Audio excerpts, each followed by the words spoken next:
Olá pessoal, muito prazer. Meu nome é Roger Vieira, sejam todos bem-vindos ao meu canal. E hoje nós estamos com mais um episódio do nosso quadro de entrevistas com brasileiros aqui nos Estados Unidos. E hoje nós estamos trazendo o Dr. Mark. Manda um alô para a galera aí, doutor. Olá pessoal, tudo bem? É um prazer estar aqui com você, Roger Vieira, aí em USA. Hoje nós vamos fazer uma entrevista com o Dr. Mark. Ele vai contar um pouquinho da história de vida dele. Ele é advogado de imigração aqui nos Estados Unidos e ele já trabalhou em vários setores aqui da imigração dos Estados Unidos. Então ele tem uma vasta experiência. E hoje a gente vai conhecer um pouquinho da história de vida dele, como que foi a trajetória da família dele, né, de lá do Brasil até aqui para os Estados Unidos. Ele nasceu aqui em solo americano, depois voltou para o Brasil. Então hoje ele vai contar um pouquinho da história de vida dele e a gente vai conhecer como que é, né, trabalhar dentro da imigração aqui nos Estados Unidos. Doutor, muito obrigado por você ter aceito o convite da entrevista. Comece se apresentando, fala um pouquinho de você, da onde você é do Brasil, né, ou aqui dos Estados Unidos, e como que surgiu essa ideia da sua família vir para cá. Conta um pouquinho da sua história. Então, Roger, o meu pai, que foi o pioneiro disso tudo, né?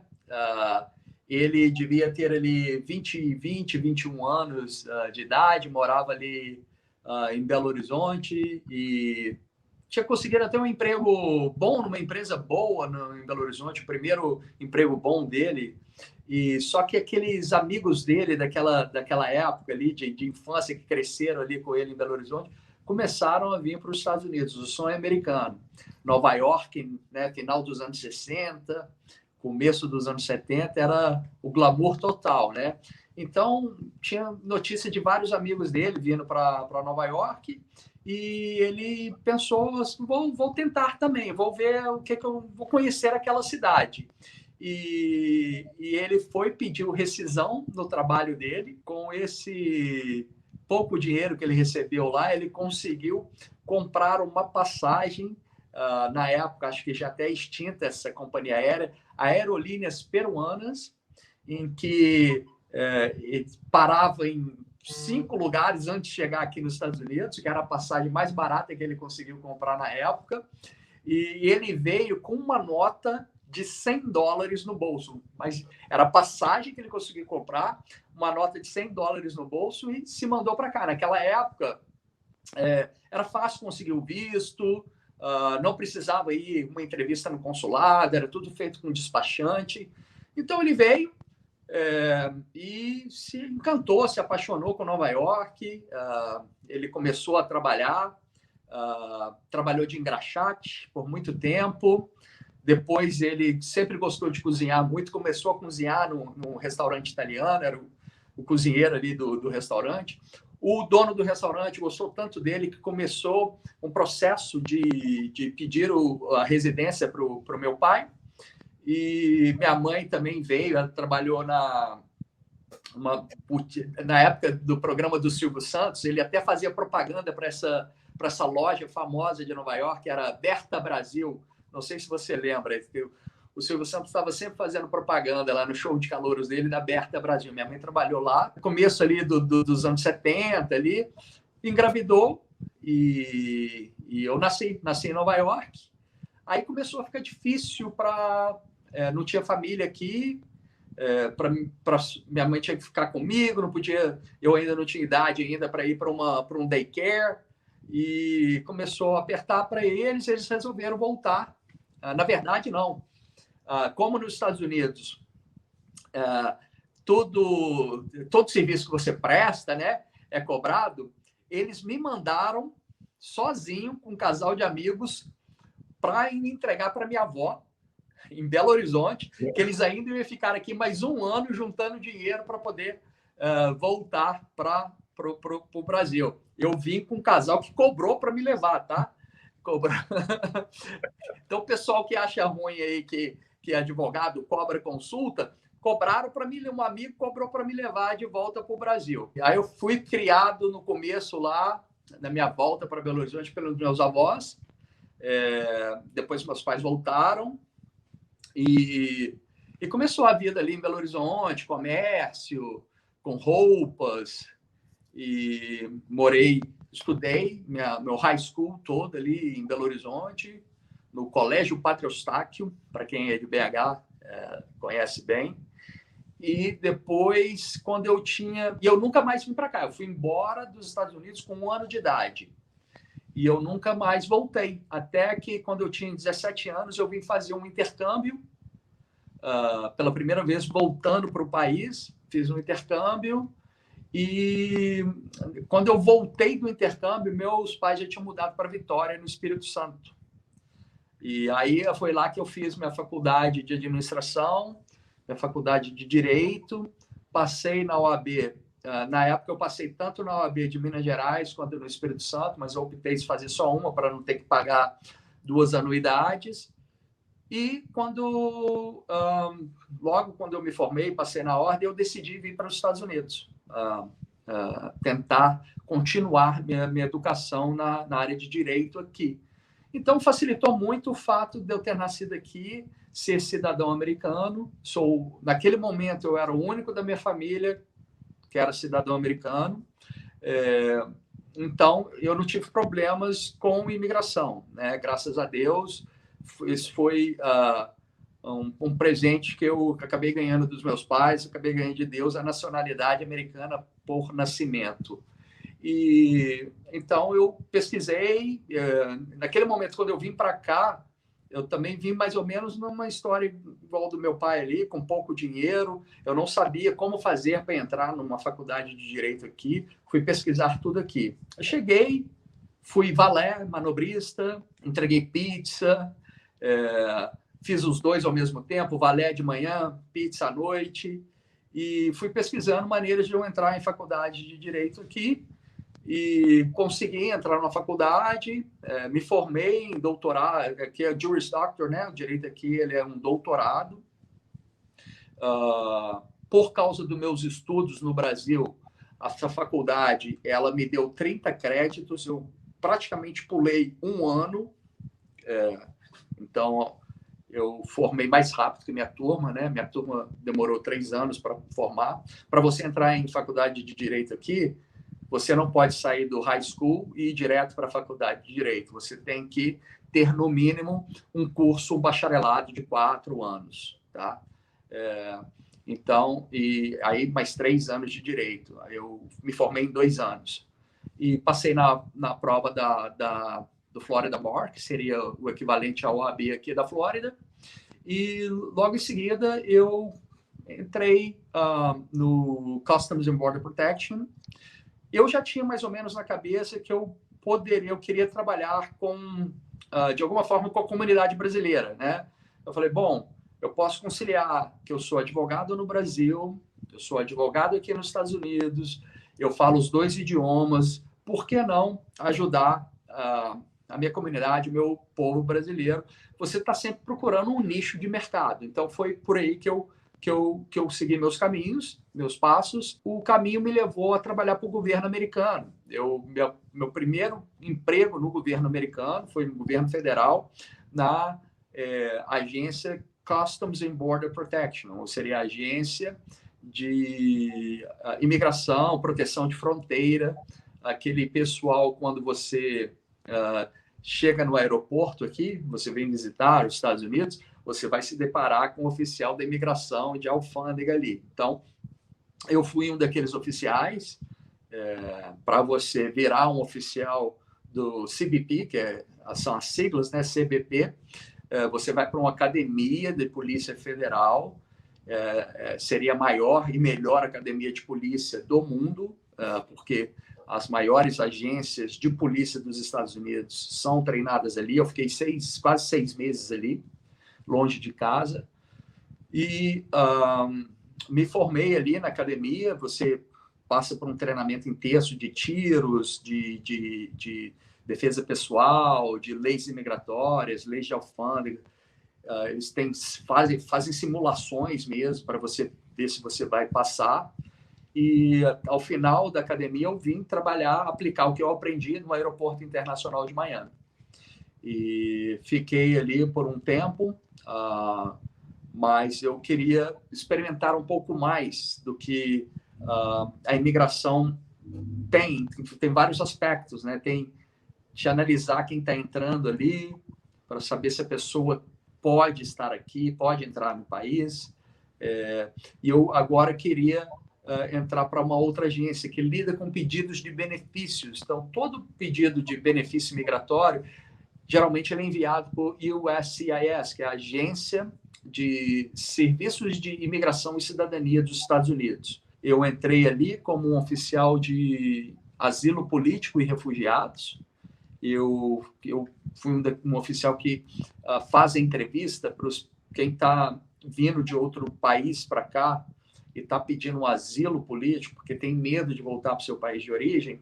E eu fui aquele oficial que fazia as entrevistas ali. Numa das minhas passagens, um dos minhas tarefas, meus trabalhos, eu participei em missões importantes. Por exemplo, eu fui enviado daqui da Flórida para a fronteira com o México para trabalhar ficou até o caso famoso, numa onda de imigrantes que veio, né, da América Central ali, trazendo crianças com eles e pedindo asilo ali na fronteira. Então, eu participei dessa missão que era para poder ouvir esse pessoal, para ver se eles qualificavam para os pedidos de asilo. Então, fiquei ali na fronteira por um tempo. E depois eu fui enviado para Havana, em Cuba, para ouvir alguns pedidos de asilo dos cubanos lá. Engraçado que esse programa, geralmente você tem que fazer o pedido de asilo aqui nos Estados Unidos. Esse programa mandava a gente para lá para ouvir os cubanos lá, porque tem uma certa dificuldade para o cubano conseguir sair de Cuba para vir para cá. Então, a gente ia para lá ouvi-los. Então, eu fiquei na Embaixada Americana em Havana, em Cuba. Depois do meu tempo com o USCIS, eu recebi uma proposta para ir para o ICE, né, que é dentro do Departamento de Segurança Nacional, que depois do Departamento de Defesa, é o departamento que eu diria que talvez seja o mais importante do país, porque, inclusive, ele é o que eu tenho um maior orçamento depois do Departamento de Defesa. Então, dentro do Departamento de Segurança Nacional, que seria similar ao Ministério, tem as agências, né? O CBP, que eu trabalhei, depois o USCIS e depois o ICE, que dentre as três que comandam ali a imigração, o ICE seria a agência que talvez seja mais temida pelos imigrantes aqui nos Estados Unidos, porque geralmente que está envolvida em processos de deportação. Então, eu fui um promotor do ICE, né? Então, quando um imigrante ele é colocado em um processo de remoção e ele vai para uma corte de imigração, vai ter um representante do governo, ali, um representante do ICE, um advogado, defendendo a causa do governo federal. Então, era um mini tribunal, um juiz de imigração, um promotor do ICE, que eu fazia às vezes, e o advogado de defesa e o imigrante ali. Então, a gente participava de um mini tribunal ali. Nessa época também, eu voltei para o Texas, eu fiquei em uma corte de imigração no Texas. Foi uma experiência muito importante para mim. Eu acho que eu posso dizer que eu sou o único brasileiro americano que é advogado em 2 países a ter trabalhado nas 3 principais, nas 3 maiores agências de imigração do governo americano, né? Então, eu tive a oportunidade de conhecer como funciona cada agência dessa. Em algum momento, se você for um imigrante ou que querer virar um imigrante nos Estados Unidos, você vai passar por alguma dessas agências, né? Espero que não pelo ICE, porque se tiver o ICE envolvido, aí já é uma situação mas tudo tem jeito, tá? Então, eu tive essa oportunidade de ganhar bastante conhecimento, bastante experiência ali, Roger. Mas tinha situações assim, no CBP, no Customs ali, tinha situações que me colocava uma situação de partir do meu coração às vezes, sabe? Assim, eu tenho que... meu trabalho, meu ofício me leva aquilo. Às vezes eu tinha que colocar uma pessoa de volta no avião para retornar para o seu país. às vezes eu tinha que ouvir um caso de asilo que eu não poderia dar asilo ali naquele momento porque não qualificava, mas a história da pessoa era triste. E quando eu estava no ICE ali, como promotor também, era mais adversário, né? Porque agora você tem um promotor, você está falando ali para o juiz que você quer defender a vontade do governo de mandar aquela pessoa embora. Então, são situações assim que você aprende muito, mas acaba desgastando um pouco, né? Emocionalmente. Então, eu resolvi sair e vir para o setor privado, né? Voltar para o setor privado, né? Porque eu estive um tempo fora do setor privado, meu tempo dentro do governo, e praticar, agora representar imigrantes com seus pedidos, com seus problemas imigratórios e tentar alguma solução. Doutor, nós sabemos que no Brasil as pessoas precisam participar de concursos públicos para entrar em cargos, né, do governo lá no Brasil, né? Aqui nos Estados Unidos é da mesma forma, é diferente? Como que funciona, doutor? Tá, Roger, eu acho que o concurso público no Brasil, ele de alguma forma, ele mede o conhecimento da pessoa. Às vezes, a pessoa é muito boa de prova, estudou para aquela prova, mas não necessariamente é um bom profissional. Né? Ele não, no dia a dia, e aqui nos Estados Unidos é diferente, é um processo seletivo igual de uma grande empresa.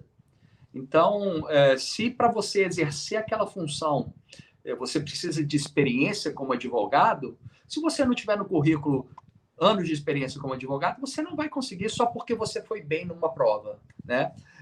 Então, é análise curricular mesmo. Aqui nos Estados Unidos, eu diria que quase 100% de todas as posições no governo federal, as agências têm que colocar as vagas em um website chamado usajobs.gov. Ali é o repositório de todas as vagas abertas em todos os Estados Unidos. Então, você vai lá, você imagina, olha, eu quero trabalhar com imigração, aí você pode colocar lá a palavra-chave immigration e ver o que aparece. Às vezes, uma posição lá na Califórnia, outra lá em Montana, uma aqui na Flórida, e você faz a aplicação. Você vai ver o que eles pedem, né? Vai ter o descritivo ali do que precisa, e você manda a sua aplicação, o seu currículo, responde umas perguntas e vai ser analisado. Aí vai para o pessoal para tomar a decisão com tantos pedidos que eles recebem de quem que eles vão continuar para a próxima etapa de uma entrevista, por exemplo, né? Então, todas essas posições eu apliquei através do USA Jobs, e todas essas posições eu fui passando pelas entrevistas. Algumas foram entrevistas e depois treinamento na academia, outras foram mais análise curricular, entrevistas e não teve uma academia, mas enfim, tudo análise de currículo mesmo. Para uma pessoa que está nos assistindo, né, e queira participar de algum processo, necessariamente, né, obrigatoriamente, ela tem que ser cidadão americano ou só residente permanente ela poderia? Então, a grande maioria das posições com o governo federal vai exigir a cidadania americana, principalmente posições de segurança nacional, como era que eu tinha no CBP, no USCIS e no ICE. Esses aí exigiam cidadania americana. E não basta apenas ser cidadão americano. Se você for cidadão americano e tiver recém-chegado no país, que, por exemplo, no meu caso, eu passei quase minha vida toda no Brasil, mesmo sendo cidadão americano. Então, se naquele momento, quando eu acabei de chegar aqui, tivesse aplicado por uma posição, eu não ia poder, porque você tem que demonstrar que estava aqui por no mínimo 3 anos, tá? Então, foi isso que aconteceu. Eu cheguei aqui em 2005, fui aplicar para a minha primeira posição em 2008, que eu esperei aquele período de 3 anos. Então,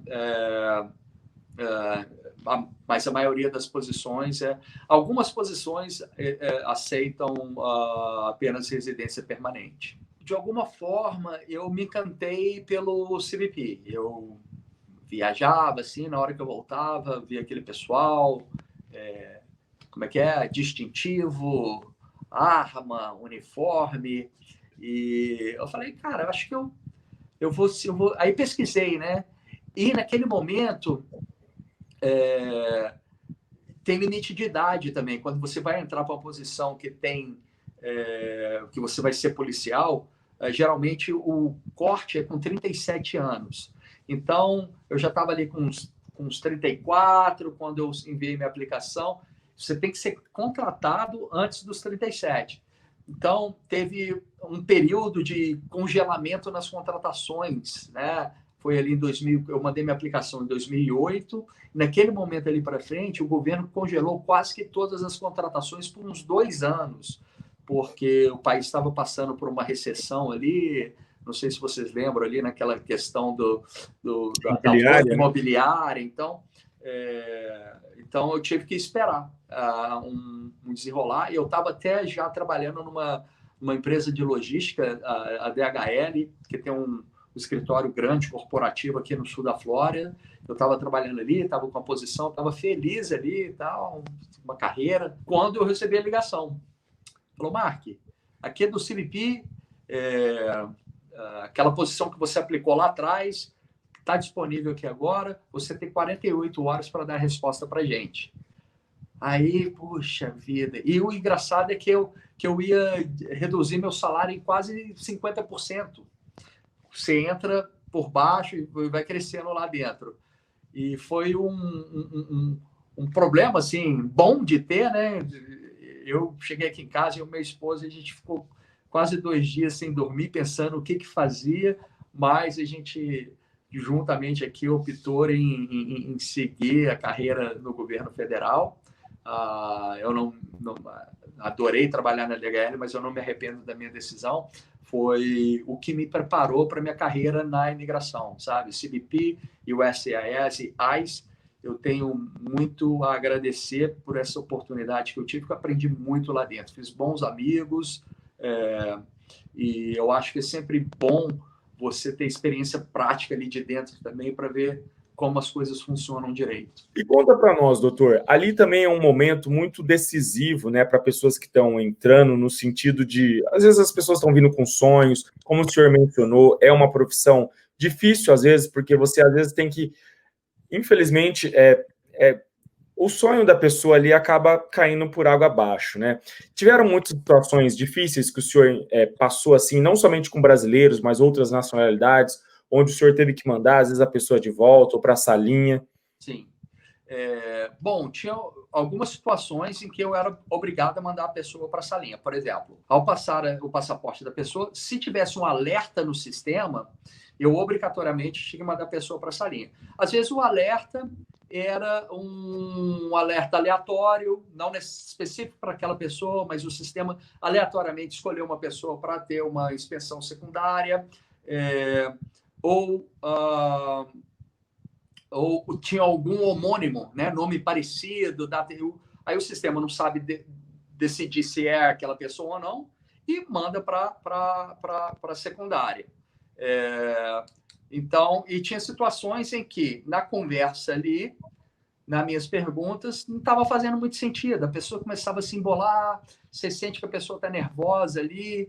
Aí você tem que determinar se aquele nervosismo todo é simplesmente um nervosismo por estar em um outro país ou por estar à frente de uma autoridade policial de um outro país, ou se tem alguma coisa errada ali. Naquele momento, você não sabe se é uma pessoa que pode fazer algum dano para a nação, né? No caso, por exemplo, do 11 de setembro, foi isso que aconteceu.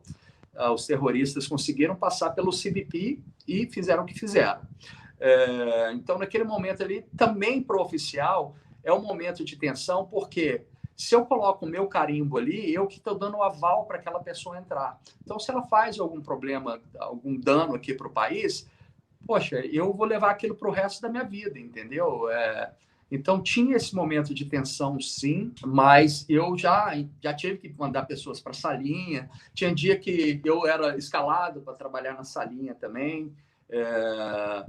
O problema todo por eu ter facilidade com idiomas, assim, eu, às vezes, estava num outro terminal, me chamava, olha, Mark, estou aqui com uma pessoa do Brasil, a gente está precisando de você aqui. Aí eu tinha que ir lá participar daquele interrogatório e tentar descobrir. Aí o que acontecia? A pessoa acaba se embolando ali também, então, sabe, já aconteceu situações de ter que mandar brasileiros de volta. É complicado, né? E como o senhor morou no Brasil muito tempo, né? Cresceu lá, o senhor já sabe quando o brasileiro está tentando fazer aquelas coisas, não sei o quê. É uma situação difícil, não é, doutor? É difícil, Roger. É assim. E às vezes, por inocência, o brasileiro acaba ele mesmo se entregando, sabe? Assim, ele fala que vai vir para ficar 2 semanas e traz 4 malas lotadas de coisa, que dá indicativos que está aqui para passar uma temporada boa, talvez eterna. Então, assim, tem que ter cuidado. Às vezes a pessoa, o governo hoje, ele pode investigar seu telefone, seu computador ali na fronteira. Então, se tiver mensagens comprometedoras ali no WhatsApp, tem como saber, sabe? Você está dando tchau, olha, tchau, até daqui 5 anos, sabe? Então, são situações que tem como. Se você é bem treinado, e naquele momento ali, também é uma decisão um pouco do oficial. Ele pode ser um bom oficial, mais casca grossa e investigar, ou ele pode ser mais flexível ali e deixar algumas situações passarem. Quais são as maiores razões que as pessoas acabam tendo que voltar para os seus países de origem quando elas estão passando ali? Porque muita gente às vezes tem dúvida, às vezes a pessoa nem está com más intenções, mas o que acaba acontecendo, assim, as maiores situações que o senhor já viu? Geralmente, não, a história que a pessoa conta não bate com o visto que ela tem. Por exemplo, às vezes a pessoa vem para cá, né? Principalmente com o brasileiro. O brasileiro, geralmente, ele não tem problema com a polícia, ele não tem problema, o brasileiro que vem para cá, criminal, ele é simplesmente administrativo, alguma violação de imigração. Ele vem com visto de turista, fica 6 meses, o tempo certinho da estadia, vai embora, fica 1 mês fora, volta, fica mais 6 meses e faz isso aí umas 2, 3 vezes. Então, naquele momento ali, eu quero saber, eu vou querer saber. Vem cá, o que você faz no seu país que te dá tanta flexibilidade de estar aqui nos Estados Unidos nos últimos 1 ano e meio, 2 anos, você passou 2 meses no Brasil e o restante aqui, né?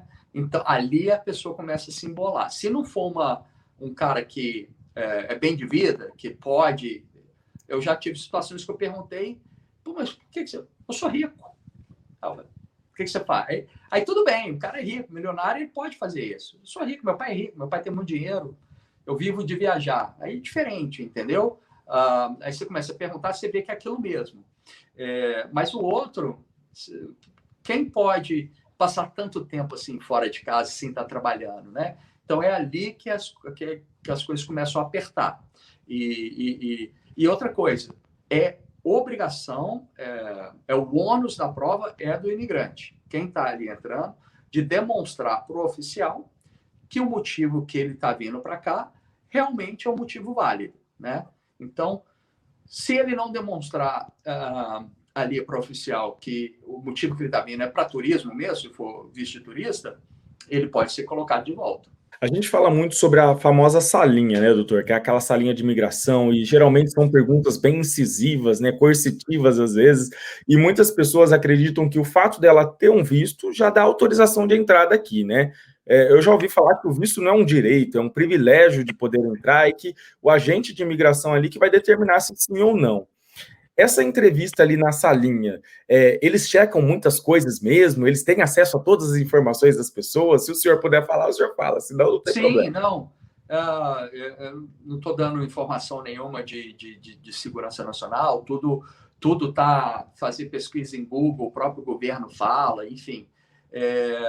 Mas existe a diferença ali entre o que a gente chama de hard secondary e soft secondary. Secundária. Então, a inspeção primária é aquele primeiro oficial com quem você se depara ali. A inspeção secundária, secondary, é a salinha, né? Então, você pode estar indo para a salinha por vários motivos. O homônimo, que eu mencionei, aquele nome parecido que o sistema... E o cara ali na primária, ele não tem muito tempo. A fila é grande. Então, se ele parar com você ali e ficar meia hora ali, ele está segurando uma fila enorme. Então, aí vem um supervisor falar na cabeça dele, por que você está demorando tanto? Qualquer problema que tem que resolver, manda para a salinha, que aí o cara lá dentro ele vai ter mais tempo e vai analisar lá dentro. Agora, pode ter nessas situações que eu falei. Na minha conversa ali na primária, não ficou claro, aí eu mando para a secundária e mando com umas anotações. Aquelas anotações ali, eu posso amarrar até o cara lá de dentro, o oficial lá de dentro. Né? Eu falo, na minha pergunta, ele me respondeu isso. Aí aquele cara lá, agora ele tem a obrigação de ir em cima daquilo que eu escrevi. Né? Que às vezes o cara que passou por mim ali na frente consegue enrolar o cara lá atrás. Então, nas minhas anotações, eu amarro o cara lá atrás também. Então, tem isso. E você falou uma coisa interessante aí, Roger, que eu fiz até um vídeo a esse respeito, a diferença entre um visto e o status imigratório. São duas coisas distintas. O visto é aquele documento, aquela estampa que coloca no seu passaporte, que você recebe o visto somente fora dos Estados Unidos. Nos Estados Unidos, você nunca recebe um visto. São nos consulados americanos, fora dos Estados Unidos, onde você vai receber o visto. Aquele visto, ele simplesmente mostra que um oficial consular analisou algumas informações a seu respeito e chegou à conclusão que você estaria apto a poder embarcar em uma aeronave, né, geralmente, a maioria, se você não estiver no México ou no Canadá, provavelmente você vai vir em uma aeronave, embarcar e vir para os Estados Unidos. Sem o visto, você não, a companhia aérea nem deixa você entrar.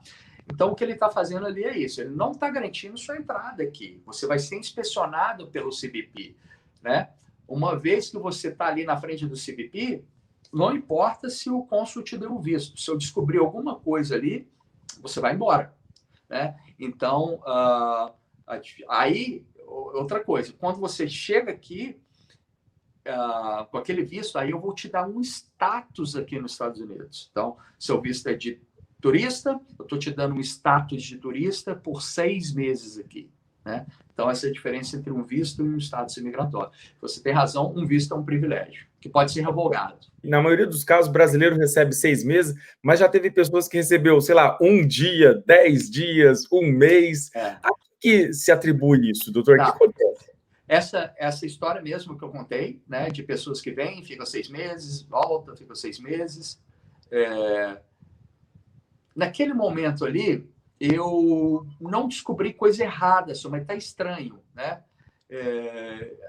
Você ficou 6 meses, foi embora para o seu país, ficou 20 dias, agora está voltando de novo e está falando que vai ficar mais 6 meses. Como eu não descobri nada errado seu, eu vou te deixar entrar, mas eu vou limitar a sua estadia, tá? Eu não vou te dar 6 meses, vou te dar 30 dias. Por exemplo, se você... toda vez que você vem, você fala que você está vindo a negócios, né, que é o B1/B2. B1 é para fazer negócios, não é para trabalhar, é para fazer negócios. Você vem, por exemplo, você vai tirar um pedido para sua empresa no Brasil. Você visitou uma empresa aqui, o cara fez um pedido, você vai exportar para cá. Ou você vai vir fazer uma reunião. E você fala, quanto tempo você vai ficar? 2 meses fazendo, 2 semanas fazendo a reunião. Ele pode te dar ali 2 semanas só. Você está me entendendo? Então, vai depender muito, mas geralmente é automático 6 meses. E como são muitos vistos, doutor, eu acredito que cada entrevista acaba sendo de um jeito, né? De estudante acaba sendo umas perguntas X, de turista umas perguntas Y, de trabalho, de intercambista. É muito diferente mesmo, doutor, o treinamento que vocês recebem para cada tipo de visto, ou são perguntas padrão que vocês fazem? Não, assim, você tem que conhecer o visto, o que o visto permite a pessoa fazer e perguntar para ela qual que é o motivo da visita dela aqui, né? Por exemplo, visto de estudante para cursinho de inglês. Tem pessoas, adultos já, marmanjo, que está aí 5 anos fazendo cursinho de inglês, né? Então, assim, olha, você não está fazendo um bacharelado, você está fazendo cursinho de inglês por 5 anos, aí você já começa a questionar isso, né? 5 anos não aprendeu inglês ainda, não? Peraí. Então, assim, são situações que você pode investigar, averiguar, sim. Então, você primeiro tem que entender a natureza do visto, o motivo que a pessoa está vindo e se os dois se encaixam. Então, se é visto de turista, você tem que estar vindo para fazer turismo. Se você fala que se você tem um visto de turista e está vindo matricular numa escola, você não tem um visto apropriado naquele momento. Você pode ser deportado por isso. A gente ouve falar muito, doutor, também da mala, né? Às vezes a pessoa prepara a mala dela ali, tem um monte de coisa doida. Quais são as razões pelas quais as pessoas acabam tendo que voltar devido à mala, né? O que o senhor já ficou sabendo, assim, viu, recebeu informação? Sim. Quando você... Porque antigamente, antes do 11 de setembro,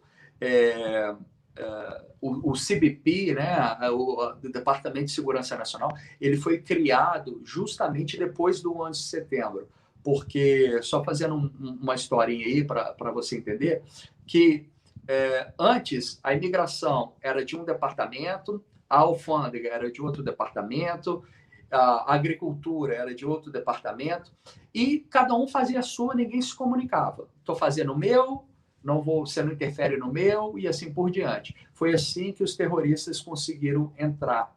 Falta de comunicação entre as agências. Então, o governo, né, junto com o legislativo, disse, olha, a gente tem que concentrar poderes de várias agências numa pessoa só. Então, o CBP Officer ali, oficial do CBP, da alfândega ali, ele é um oficial de imigração e ele é um oficial de alfândega. Então, eu não só vou inspecionar o motivo que você está aqui, mas eu quero ver o que você está trazendo também.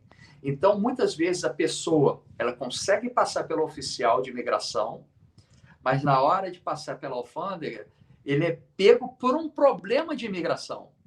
Porque você acabou parando numa inspeção aleatória ali, e eu abro a sua mala, procurando às vezes por droga, e vejo indicativos que você vai morar aqui ou trabalhar aqui. Eu te mando de volta para a imigração. E agora com as minhas anotações do que eu vi. Então, assim, a mala diz muito sobre a pessoa. E já fiquei sabendo até de casos onde a pessoa passou até pela salinha, né? Ou melhor, passou pela primeira inspeção ali, ela foi pegar a mala dela e aí aconteceu algum problema e ela teve que voltar. Uhum. O que acontece, doutor? Porque tem um outro agente ali também, né? Exato. Problema? Exato. Então, como eu disse, tem situações que o oficial ele tem que escolher uma pessoa aleatoriamente para investigar. Então, assim, às vezes tem um cara solteiro, sozinho, né? Sozinho ali, com 5 malas. Aí é aleatório, mas eu vi alguma coisa meio suspeita ali. Um cara sozinho, com 5 malas. Será que está vindo para fazer negócio? Aí eu vou querer saber. E nessa abertura de mala ali, é que a pessoa acaba se entregando ali. Tem, como eu disse, né? Traz retratos, traz cartas despedindo. Então, a mala ajuda também na parte de imigração. Você ali não está sendo punido por estar trazendo drogas, por estar trazendo armas, explosivos, mas você está pelas suas coisas pessoal, suas coisas, roupa, ou cartas, ou quadros, ou diplomas, que acabam entregando o seu real motivo no país. A gente ouve falar muito, doutor, que a pessoa só pode trazer $10.000. Se passar mais disso, vai dar problema. Isso é uma verdade mesmo, doutor? Não, você pode trazer. Quanto de dinheiro você pode sair do Brasil é outra história. Estou só falando da parte dos Estados Unidos. Você pode entrar aqui com quanto dinheiro você quiser. Você tem que apenas declarar naquela declaração, né? Antigamente era uma declaração no papel, aquele papelzinho que dava no avião. Hoje, geralmente, você não recebe aquilo, você vai direto para o computador ali e você preenche eletronicamente ali, né? A declaração de alfândega. Naquela declaração de alfândega, pergunta: você está trazendo mais do que o equivalente a $10.000 em instrumentos monetários? Então, soma qualquer moeda que você esteja trazendo. Às vezes você está trazendo R$20.000 e $9.000. Aí você marca não, porque ali fala $10.000, né? Mas é o equivalente a 10 mil. Então, eles pegam aqueles R$20.000 e vê quanto que dá em dólar. Então, naquele momento ali, você está mentindo, tá? Porque você marcou não para uma pergunta, você está perguntando se está trazendo mais do que o equivalente a $10.000. Os Estados Unidos não tá, os Estados Unidos quer que você traga dinheiro para cá. Você tem que apenas declarar. Então, se um montante for elevado, vai perguntar por que você está trazendo esse dinheiro. Eu já tive uma situação que eu estava na imigração, não estava na alfândega, eu estava na imigração, e na fila veio uma pessoa cheia de anel, cheia de corrente, bonezinho para trás, assim, e oi, tudo bem e tal? Você vai ficar quanto tempo? Aí falou, acho que um mês. E eu perguntei, quanto de dinheiro você está trazendo? 50.000 euros. Aí eu, poxa. Aí eu falei, 50.000 euros vai fazer o quê? Passear, vou visitar Miami, gastar. Eu falei, poxa. Aí eu já comecei a ligar o alerta, né? 50.000 euros em espécie no bolso dali. Aí eu falei, o que você faz? Não, eu sou jogador de futebol profissional. Aí eu pesquisei ele jogava num grande time da Europa mesmo, né? Ali na hora pesquisa mesmo? Tem um Google ali, né? O Google tá aí para tudo. Aí eu botei o nome dele lá, apareceu. Ele jogava num time grande, assim, da Europa. Grande, assim, de um país da Europa. Ele não é tão famoso na Europa, mas que você vê que o nível salarial dos jogadores daquele time é alto. Então, faz sentido. O cara é um jogador de futebol, tem dinheiro, então tá trazendo ali. E ele declarou ele colocou lá que estava trazendo mais de 10 mil, por isso que eu fiz a pergunta: quanto você está trazendo? Aí quando ele falou $50.000, poxa, $50.000, aí vai comprar um apartamento aqui, vai dar entrada? Não, vim passear e tal. Aí faz sentido, né? O cara tem dinheiro, não tem problema. O único problema é você não declarar. E por declarar não quer dizer pagar impostos. O governo americano não vai te taxar por imposto, tá? Ele só quer ter certeza que a origem daquele dinheiro, que o motivo que você está trazendo aquele dinheiro, tudo faz sentido, é lícito, entendeu? E eles pesquisam mesmo redes sociais, doutor? Tipo assim, deixa eu olhar se essa pessoa aqui, ela é ela mesma, está fazendo isso. Pode pesquisar. Inclusive, no próprio consulado, o consulado pode pedir para você dar as redes sociais para eles olharem. Então, se na rede social tiver mensagens de ódio contra os Estados Unidos e você está vindo para cá, eles vão querer saber, entendeu? Ou se você, uma pessoa aí, sabe, hoje quase todo mundo tem rede social, né? Ou tem Facebook, ou tem o Insta, ou tem o YouTube, o LinkedIn. Quase todo mundo que eu conheço deve ter uma rede social. E se você deletou suas redes sociais só para ir para a entrevista, também pode contar contra você. porque você se antecipou uma situação. Por que você fez isso, né? Tá certo.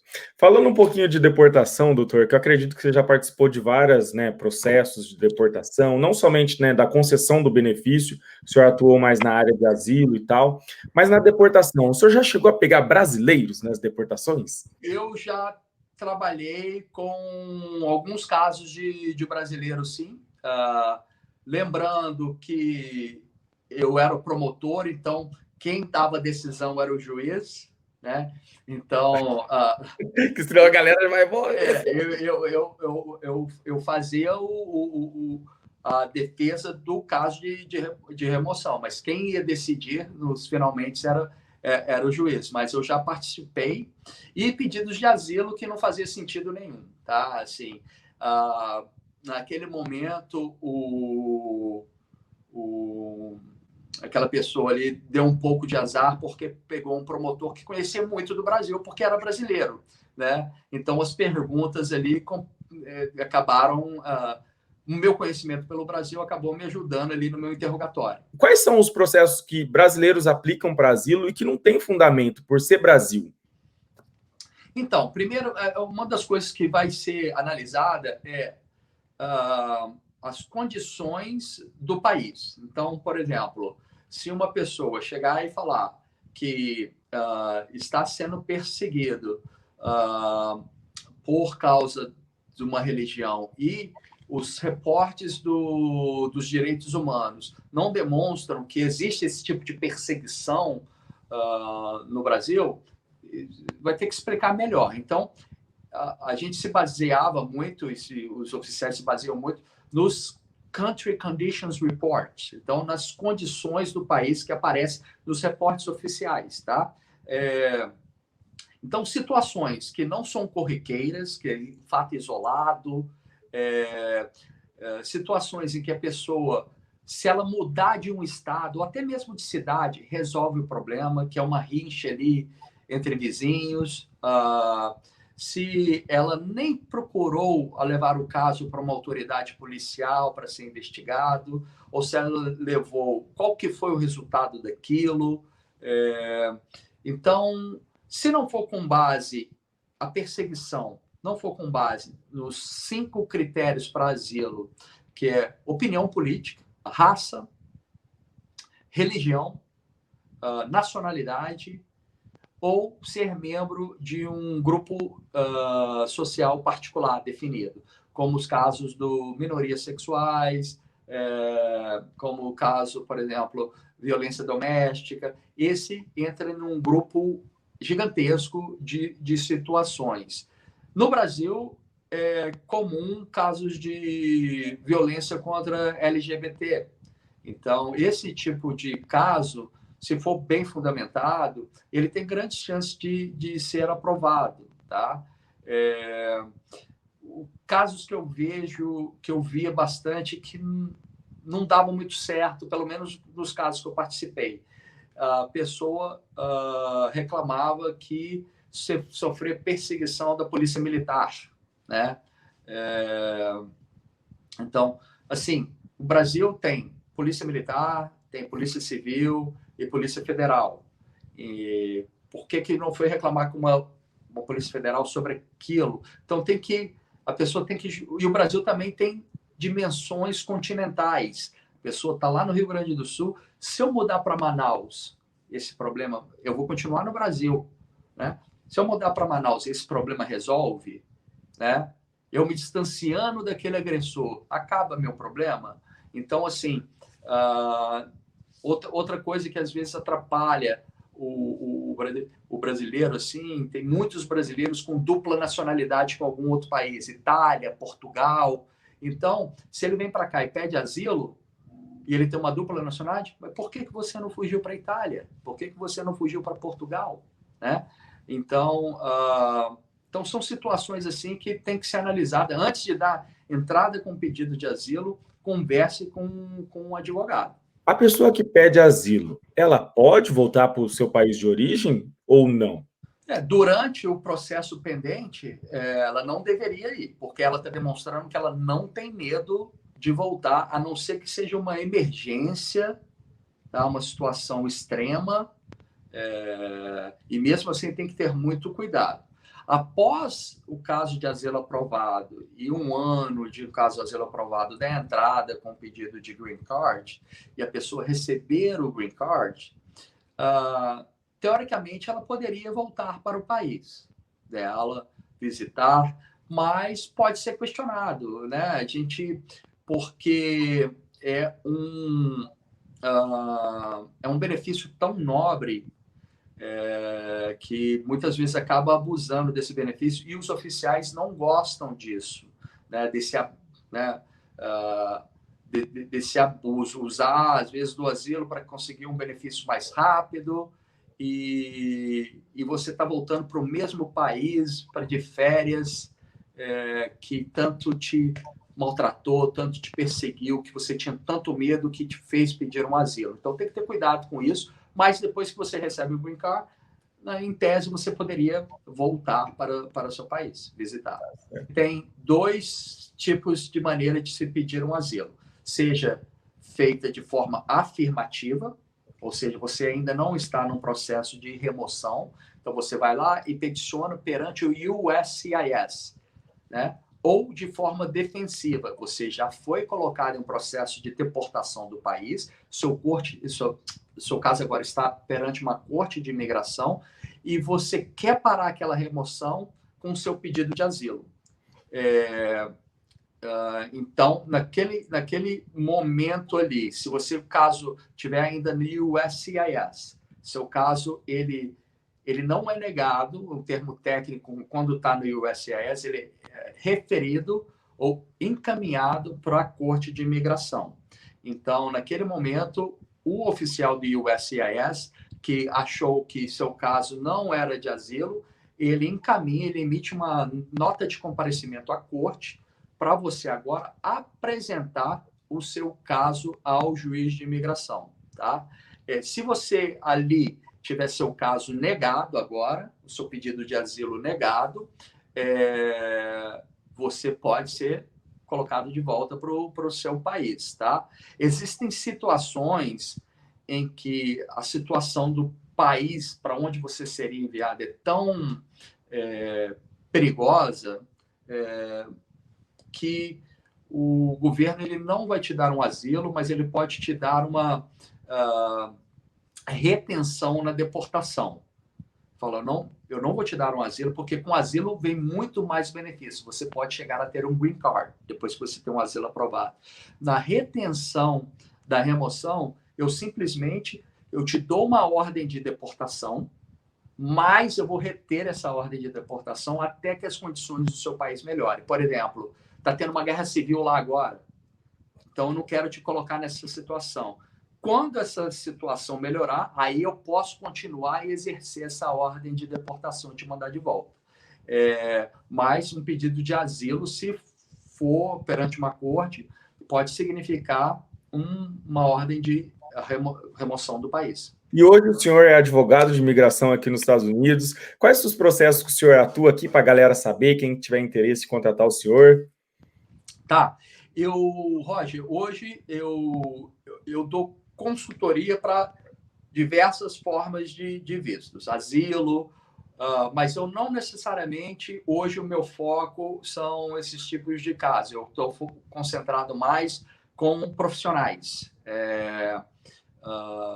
os vistos de emprego, né? Seja o EB1, uma pessoa com uma habilidade extraordinária e alguma coisa que ela faça na profissão dela, ela pode receber o green card sem ter uma oferta de trabalho, sem depender de um empregador americano. Ela, por ser capacitada, ela pode chegar a ter um green card por conta própria. O EB2, por interesse nacional, é outra categoria de visto em que a pessoa pode ter essa isenção da necessidade de uma oferta de trabalho, a isenção da necessidade de ter um patrocinador americano e pela habilidade dela, por si só, chegar a ter um green card. E os vistos de o E2, por exemplo, que é um visto de investimento para quem tem uma nacionalidade com algum país que faça tratado comercial com os Estados Unidos. Eu estava falando agora há pouco que o brasileiro tem dupla cidadania, muitos com a Itália. Com o passaporte italiano, você pode conseguir esse visto E2, tá? Um investimento ali na casa de 80, 100 mil dólares em algum negócio aqui que você venha investir.